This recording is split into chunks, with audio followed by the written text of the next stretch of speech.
It wasn't one big investment. It wasn't one lucky stock. It was the habit of saving money every single week, no matter what was happening. If I had a bad week, I didn't touch the savings. If my checking account got low and I had $20,000 in my savings account, I still didn't touch my savings. I just practically waited till the following week till I got paid to get more money. I didn't go out. I didn't pull money out to go party. I didn't pull it out to go shopping.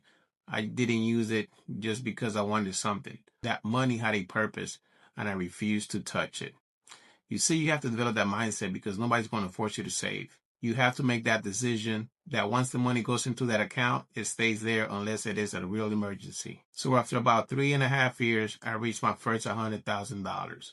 But I'm not going to sit here and act like I did everything perfectly because I didn't. Working construction and being away from home will test you mentally and physically. Believe me when I tell you that. You work long hours, you miss your family, and sometimes you start believing that because you work hard, you deserve to buy something. You deserve to buy expensive things or toys just because of the way you feel. Let me tell you about that one time I bought a car. It cost me $56,000. I really didn't need it because I had 3 other cars at the house.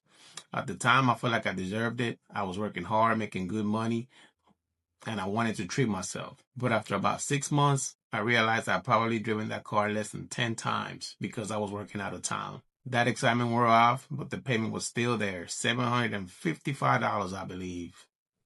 I will never do that again.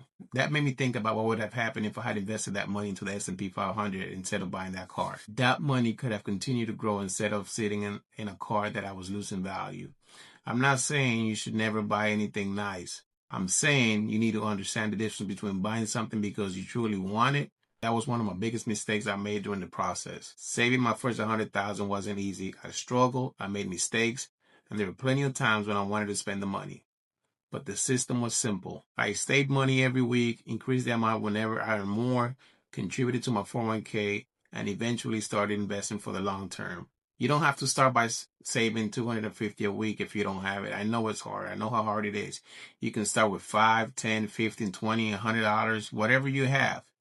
The amount isn't the most important part in the beginning. The important part is creating a habit. Once you become used to that money automatically leaving your checking account, you stop depending on it. And then as your income increases or your debt goes down, you can raise the amount every week, whether it's $5, $20, $200, whatever it is that you want to raise. That's how you build a real foundation. And this message is especially for my blue collar workers. We know how to work hard. We know how to make money.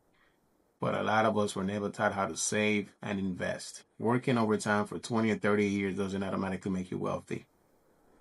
What matters is what you do with the money after you earn it every Friday. I don't want you to think that I'm trying to brag, but the first 100,000 I saved didn't just stay at 100,000. I eventually invested that money and it continued to grow to this day. Some of you might ask me that if you save 100K, why didn't you buy properties and things like that? We all know how real estate is right now, and that wasn't my main concern.